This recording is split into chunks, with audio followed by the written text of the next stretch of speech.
How do you track shipments when an order is split into multiple deliveries? If you're managing orders with an Airtable, I'll show you the easiest way to set up a tracking system that handles this efficiently. Let's get started. Check it out. Welcome back. I'm Zack from InnerDev Solutions. We help businesses streamline their processes using custom no-code tools so you can focus on what matters most. To learn more, you can visit our website, innerdevsolutions.com, or use the link in the description below. In this tutorial, I will use Airtable to build out our orders and shipments and deliveries tracking system. I already have a couple of tables set up within Airtable, orders and order of line items table, just to speed things up.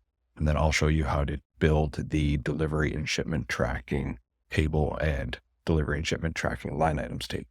I'll give a high level overview of our current tables that we have set up or base that we have set up.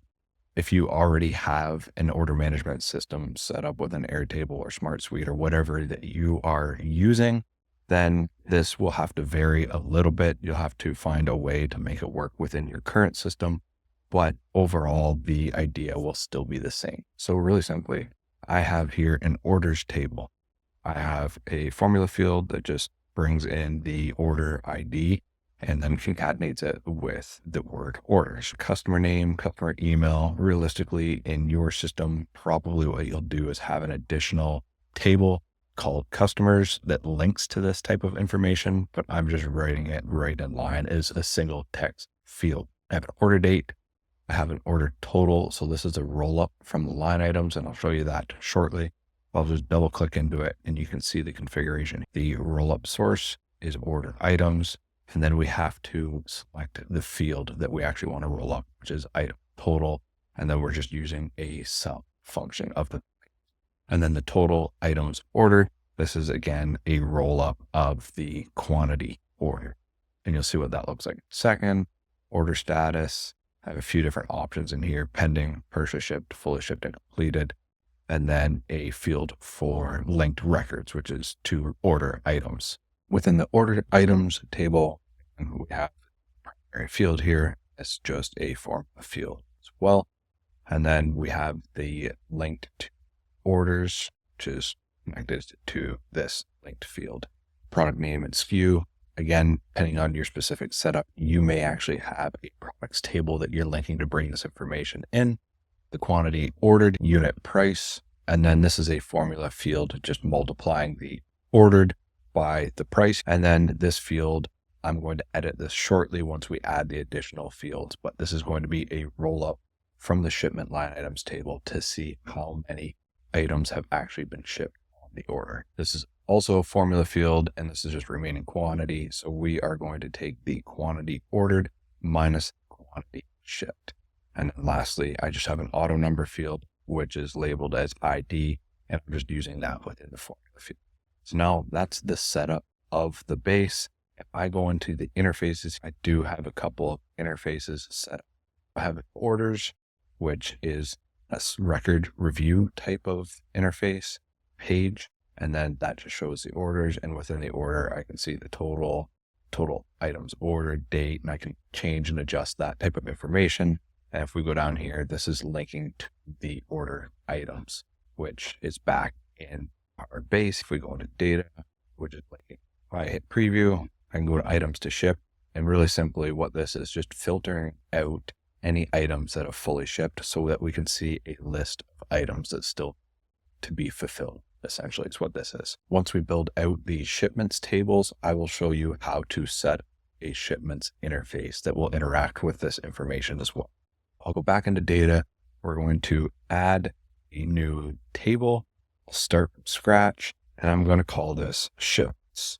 Automatically added a few fields for us by default. I'm just going to delete all these, and I will add a new field.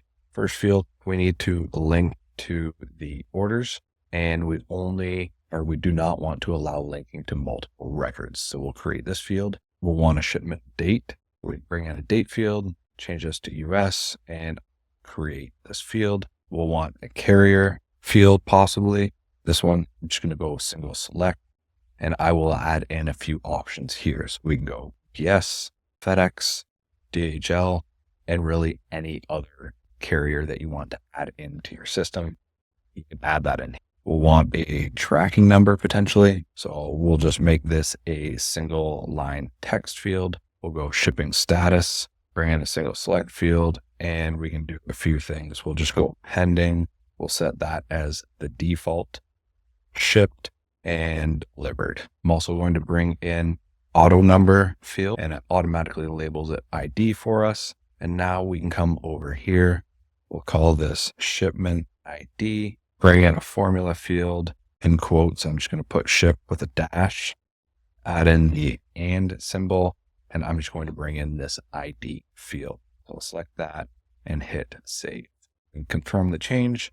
And now we can see it automatically creates a shipment ID for us. And the last thing I'm going to do, there's two options. We can go add a new table, call this shipment line items or something along those lines, or we can actually create that table directly from this field or add field option. I'm going to go this route. We'll add a field. I'm going to click this link to another record, and we're going to create a new table. The new table name, I'm going to call this shipment items, and we will allow linking to multiple records because we're going to allow multiple items to be shipped within one shipment. We can click create field. It will label it shipment items for us, and we can navigate now into the shipment items table, and we can start making some changes in line. First thing I'm going to do, I'm going to double click this and just turn this off because we only want to a line item to link to one shipment. So it's going to be the other way around. In this case, from shipments to shipment items, it's going to be a one-to-many relationship. Something else we want to do, we want to link to the order items. So I'll just start typing order items and it will bring that up for us here. And this is going to be again, a one-to-many relationship from order items to the shipment items. And I'll show you what that looks like here in a second. I'll bring that in. I'm going to right click on it, add a lookup, and I'm going to bring in the product name and SKU as well. So I have add fields, and now those fields have been created for us. A couple more fields. We want a quantity shipped field. This can be a number field, and the decimal places will just ship whole parts or items at this point. And last thing, I'm going to bring in an auto number field again, so that we can create a shipment ID. This is going to be a formula field. I'm just going to call it SI dash, and I'll bring in the ID. And I guess I need and symbol here because I'm not using add in another dash, and I'm actually going to bring the shipment field as well. Hit save, confirm the change. We can actually add in a light item for some testing purposes. I'll just link this to shipment 1. I'll set up one last thing here actually. So the last thing I want to set up, I'm going to right click on shipments. We're going to add a lookup, and we want to look up the order that shipment is being linked to. Now we can see it's looking up the orders from shipments. You don't really need to do this because of the configurations we have in the previous tables. I am just going to limit this to 1. Now I'm going to go into order items, and what I'm going to do here is filter out the items that we can pick from the order items. So when I hit this plus right now, this is showing every single line item from this order items table. And realistically, what we want to happen is when we select this so that we're picking the item that we're shipping or adding to this shipment order, is we want it to filter out dynamically based off of the shipment that it's linked to, or rather based off of the order it's linked to. For example, I'll go back to orders. Actually, I'll go into order items because I have it grouped in that way. And we can see that order 1 has product A, B, and C linked to it. Now, if I go into shipments and I go into shipment 1, I'm going to link this to order 1. If I go into shipment items, we're adding actual items to the shipment. And if I go into order items here, we can see that I have all types of line items that there's certainly more than 3 items. If I double click or right click on this field and we go to this filter record selection by condition, add a condition, and the condition is going to be looking at orders and when it is exactly, and then we have to go over to this cog icon, select dynamic condition, select the drop down, and it's going to be looking at this orders. Hit save, we'll confirm the change, and as long as it worked, which like it did, if I hit plus, there should only be 3 items, which there is, and that's the product A, B, and C with the L1, L2, and L3, which if we go back to order items, we can see that is correct here. I'm going to quickly add some example data so that we have something to work with, and then we can navigate into the interfaces, and all of this will make more sense. When you're looking at each individual table, things do definitely get confusing, but once you see it in an interface that we're all familiar with, it does become easier to understand. Now I have some example data. So I have 3 shipment orders, and one of them actually has line items attached. If we go into shipment items, these are 3 line items attached to that shipment, and the other 2 are blank for it, which would probably actually make more sense if those were pending because we're still working on those, and we can mark that one as shipped. If I go back into order items, I have this quantity shipped field that I need to make some changes to. So I'm going to double click into it, remove that red icon now that I remembered that I need to update that, and I can bring in a rollup field. We're going to select the source as shipment items, and the quantity shipped is going to be the field we'll look at with the sub values here. We'll hit confirm changes. And now if I go into shipment items, these are all linked to order 1. And if we go across, we have line item 1, 2, and 3, and the quantity shipped is 4, 5. And so if I go back into order items, here's order 1. We can now see the quantity shipped is 4, 5, and 1. And the remaining quantity, which again is just a calculation of quantity ordered minus quantity shipped, we can see that these adjusted properly with 6, 0 left, which does make sense. So now we can go in interfaces, which I will select, and we already have orders and items to ship, pages or interfaces set up. Now we can add in one additional. I'll select this plus icon, scroll down to record review, and hit next. The table or source we want to use is shipments, and then I'm not going to configure any settings or data options like filter, sort, or group in this view. So I can just hit next, toggle off the shipment ID because it's actually displaying up here for us. If I click the shipment status and shipment items, those should be all the fields that we need for now. I'll hit next. We can call this shipments, and I will click finish. Now that we have the shipments interface set up, you can see it's bringing in our 3 shipments that we've created, and shipment 1, which is to order 1, has the 3 items on it. And these next 2 do not actually have any items linked. There are a few things we can do. If you want to display the carrier over here, you can, but there's some options down the right side. So we can see that if we want to display the tracking number or the status or the shipment date, any of those types of pieces of information, we can display that. I'm actually going to go shipping status. I feel like that makes most sense. I can remove the carrier in this case. One other thing I might want to do, if I go back into the data tab, we can go shipments.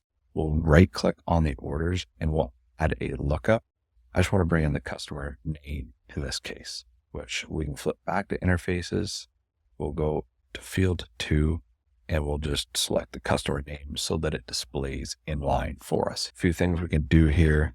I'm just going to leave this one as is. I am going to allow linking and unlinking to the order, so that we can set all this up in line.